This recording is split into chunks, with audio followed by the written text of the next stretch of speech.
As a child growing up in a very large family, I watched my mother struggle to make sure that each one of her children was clothed and fed on a daily basis. I recall days when there was no gas or electricity in the house because my mother had to make decisions to pay the electricity or to pay the gas, to have oil in the burner.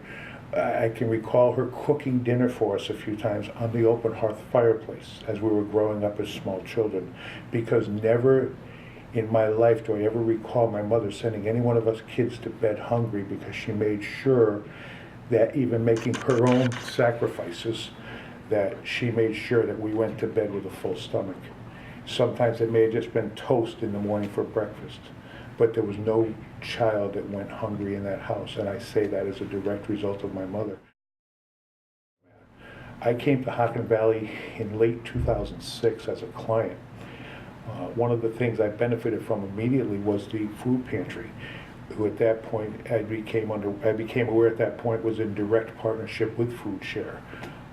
I had had dealings with Food Share in the past, in a successful portion of my life where I was actively involved in a meal ministry at the Salvation Army in Manchester.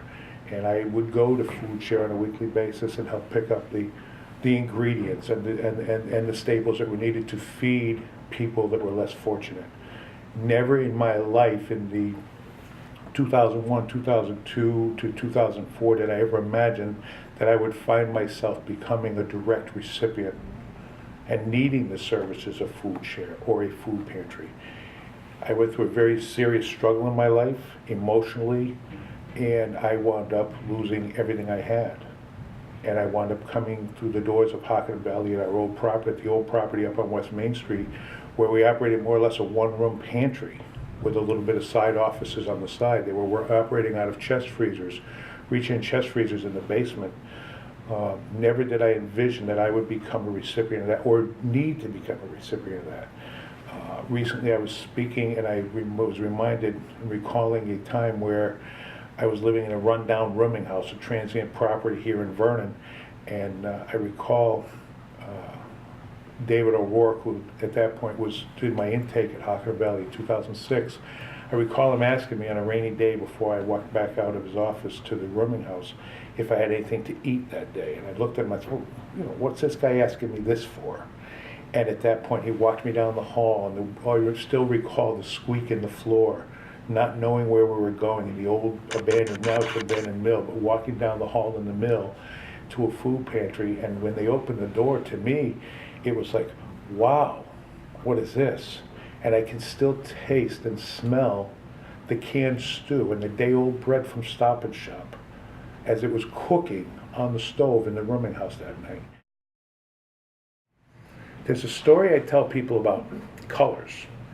I always hand out crayons to people, different colors of crayons. I try and carry them with me a lot of times. When I first started counseling at Hockin, I used to walk up and down West Main Street where the old office was to the rooming house. And it's actually fake. I still believe it's fake. In front of one of the old mills on West Main Street, there's this beautiful mural that's painted on the old windows when they boarded up the building. One day, on my way to counseling, pouring rain, I looked up, and wow, somebody painted the windows. It's beautiful. I had never seen it before. And I ran into my counselor's office at the time, this Amy Belleville, who's no longer with the organization. And I ran into her office just anxiously, Amy, you got to see what they did. They painted the front of the building.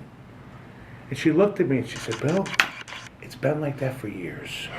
You just never noticed. And it was that moment, Mark, that I realized that through organizations like Hockin, with all of the services, the counseling, the transportation, the meals, the food share, the pantry, with all of the different aspects and the different spokes, I like to call them, of the wheel, coming together, it was at that moment that I realized gray was not the only color in my life. There's more than one color in a box of crayons. And that's what we have to do. We need to become that box of crayons as an organization, as partners with Food Share, as partners with the local banks and the local nonprofits and the schools and the churches and all of these things. We need to become partners And all of us bring our colors of our individual crayons together and paint the rainbow of success. The funny thing is, and people don't realize this, is that after I saw that building with that mural, I work for a company called Innovative Environmental. They are located in that building.